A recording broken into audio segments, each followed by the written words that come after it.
मित्रांनो, चला आज मी एक छान अशी रेसिपी घेऊन आलोय तुमच्यासाठी। जी मोमोज संगती जी चटणी खातात रेस्टॉरंट मध्ये किंवा जे मोमोज विकणारे ते लोक जी चटणी बनवतात ती चटणी आज मी तुम्हाला बनवून दाखवणार आहे। आणि ती चटणी तुम्ही पास्ता मध्ये सुद्धा वापरू शकता, पिझ्झा बेसला सुद्धा तुम्ही वापरू शकता।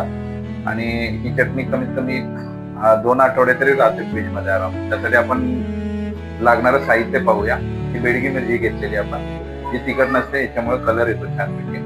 आणि 4 ते 5 एकदम लाल पिकलेले टमाटे घेतलेले आहेत, कॉर्नफ्लॉवर घेतलेला आहे, बारीक चिरलेली मिरची घेतलेली आहे, जी आपल्याला तिखटानुसार म्हणजे तुम्हाला जशी तिखट पाहिजे त्या हिशोबाने तुम्ही घेऊ शकता। ते लसूण चॉप केलेला आहे, थोडंसं अद्रक आहे। तर चला आपण आता रेसिपीला सुरुवात करूया चटणीच्या।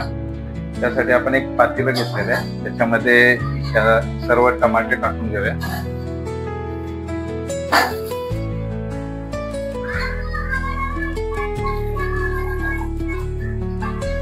बेडगी मिरची आणि याच्यामध्ये थोडस पाणी टाकायचं, जास्त नाही टाकायचं, थोडंच पाणी टाकायचं। म्हणजे आपल्याला हे फक्त थोडस शिजवून घ्यायचं। छानपैकी शिजवून घेऊया याला आता। आणि पुढच्या रेसिपीला सुरुवात करूया।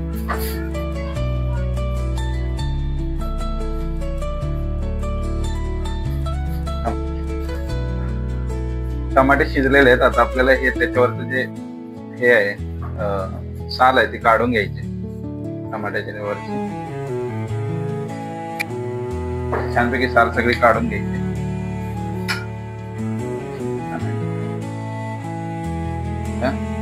असे साल सगळ्या टमाट्याची काढून घ्यायची, साल काढून घ्यायची।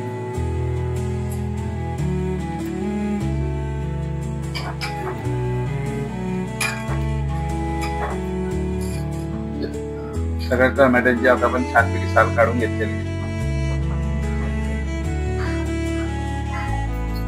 सगळ्यांची साल छानपैकी काढून घेतलेली आहे।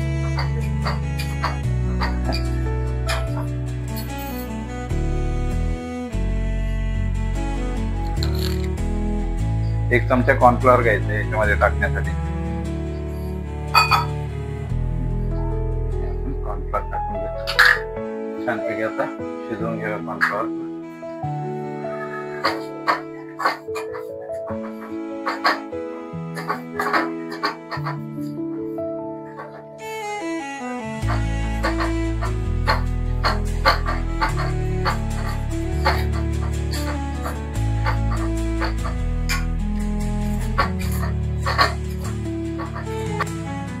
कॉर्नफ्लॉवर हे बघा घट्ट झालेलं आहे, छानपैकी शिजलेलं आहे। आता याला आपण उतरवून घेऊया, थंड होऊ द्या थोडं।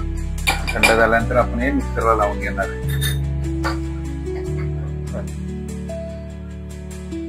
चला, तर आता आपण मगाशी जे टमाटा आणि बेडगी मिरची शिजवून घेतली होती त्याला एकदा मिक्सरला लावून घेऊया।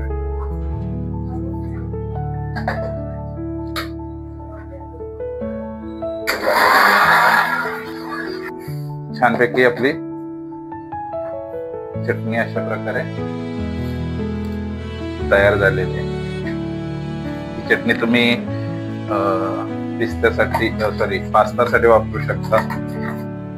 त्याच्यानंतर तुमचं पिझ्झा बेस साठी वापरू शकता। अजून त्याच्यामध्ये आपल्याला बाकीचे इन्ग्रेडियंट्स पण टाकायचे। तर आता हे आपण छानपैकी हे झालेले, आता आपण एका बाउल मध्ये काढून घेऊया। आपल्याला एक तडका पण द्यायचा आहे।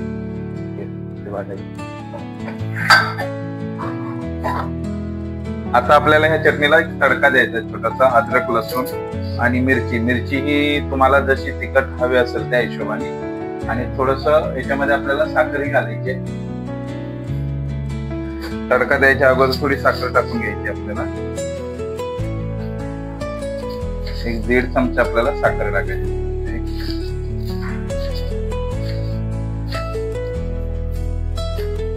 आपण आता तडका देऊया त्याला चटणीला। त्यासाठी आपण पातेलं घेऊया, थोडं जाड उडाचं पातेलं घ्यायचंय आणि त्यात थोडस आपण तेल टाकून घेऊया।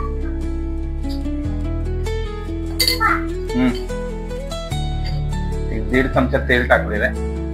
तेल चांगलं गरम होऊ द्या.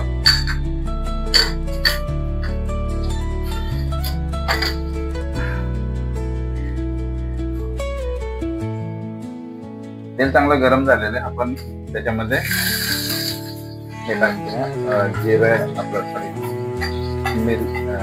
लसूण, अद्रक आणि छानपैकी भाजून घेऊया याला.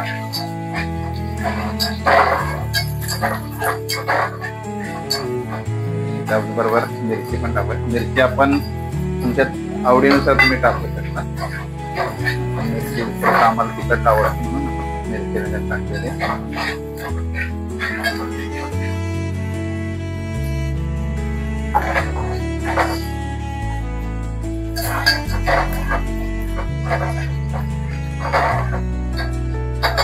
सगळं छानपैकी भाजून झालेलं आहे. आता आपण चटणी बनवली होती ती टाकून घेऊया.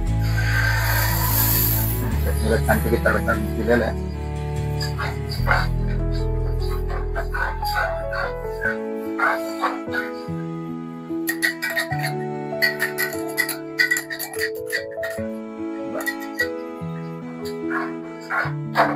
आणि याच्यात थोडस मीठ टाकूया चवीनुसार.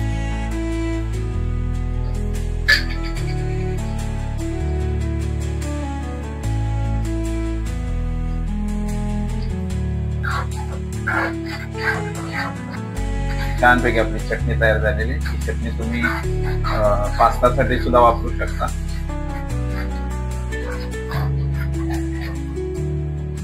गॅस फास्ट करून एक उकळी येऊ द्यावा आपण त्याला. आणि मग अशा प्रकारे आपली चटणी तयार झालेली आहे. व्हिडिओ आणि रेसिपी आवडली असेल तर लाईक करा, सबस्क्राईब करा, शेअर करा आणि कमेंट करून आम्हाला आमच्या चुका सांगितल्या तर आणखीन उत्तम. आम्ही त्या इम्प्रूव्ह करण्याचा प्रयत्न करू. आणि तुम्हाला ही रेसिपी कशी आवडली तेही कळवा. तर चला, या प्रकारे आपली मोमोजची चटणी तयार झाली. आणि आता शेवटी आपल्याला त्याच्यामध्ये थोडंसं ऑर्गॅनो टाकायचं आहे. आपली चटणी तयार झालेली आहे. थोडा ऑर्गॅनो टाकून म्हणजे त्याची एक वेगळी टेस्ट येते.